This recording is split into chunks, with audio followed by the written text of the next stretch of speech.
Hello guys, আমি সবুজ আর আপনাদেরকে স্বাগতম এক্সপেরিমেন্ট ক্লাব চ্যানেলে। গাইস, এটা হচ্ছে এলপিজি গ্যাস মানে লিকুইড পেট্রোলিয়াম গ্যাস। আর এখানে দেখতে পাচ্ছেন 2 লিটারের জলের বোতল। আজকের ভিডিওতে এই এলপিজি গ্যাসকে এই জলের সাথে মেশাবো এবং দেখবো কোনো প্রতিক্রিয়া হয় কিনা। এটা যারা ভাবছেন তাদেরকে বলবো হ্যাঁ, অবশ্যই কোনো প্রতিক্রিয়া হবে। যখন এই এলপিজি গ্যাসকে এই জলের সাথে মেশানো হবে এবং বোতলটাকে উল্টো করে ধরা হবে, তখন এই বোতলটা উচ্চ গতির একটা রকেট তৈরি হবে। আজকের ভিডিওতে আপনাদেরকে এই জিনিসটাই করে দেখাবো। আপনারা শুধুমাত্র ভিডিওতে একটা লাইক দিন এবং চ্যানেলটাকে সাবস্ক্রাইব করুন। তো চলুন শুরু করা যাক এবং দেখা যাক আজকের এই ট্রিক। গাইজ, এই রকেটটা তৈরি করার জন্য আমাদের প্রথমেই এই এলপিজি গ্যাসটাকে এই জলের সাথে মেশাতে হবে। কিন্তু সেটা কিভাবে?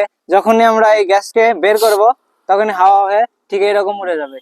কিন্তু এখানে যদি আমরা একটা বিজ্ঞানকে খাটাই, তাহলে আমরা এই গ্যাসটাকে লিকুইড অবস্থায় রাখতে পারবো। যেমন এই গ্যাসটাকে যদি অত্যন্ত প্রেসারে বের করা হয়, তাহলে এই গ্যাসটা লিকুইড অবস্থায় বের হবে। ঠিক যেমনটা আপনারা শুনতে পাচ্ছেন, এই গ্যাসটাকে ঝাঁকালেই এই গ্যাসের মধ্যে লিকুইড অবস্থায় আছে।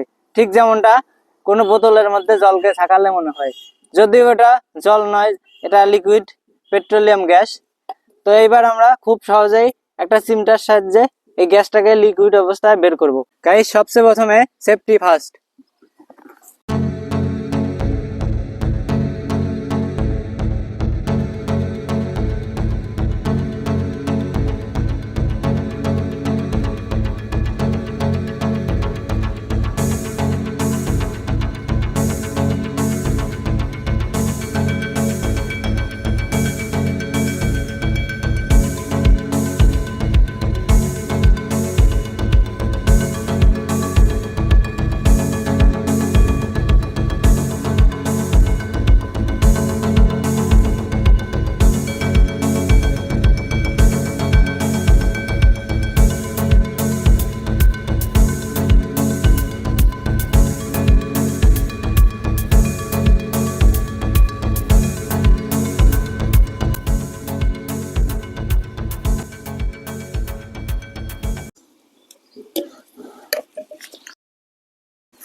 ও গাইস, দেখতে পাচ্ছেন বোতল কত দূরে চলে আসলো।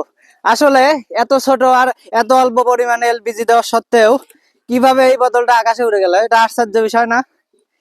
তো আজকে আপনাদেরকে এই জিনিসটা তৈরি করে দেখালাম।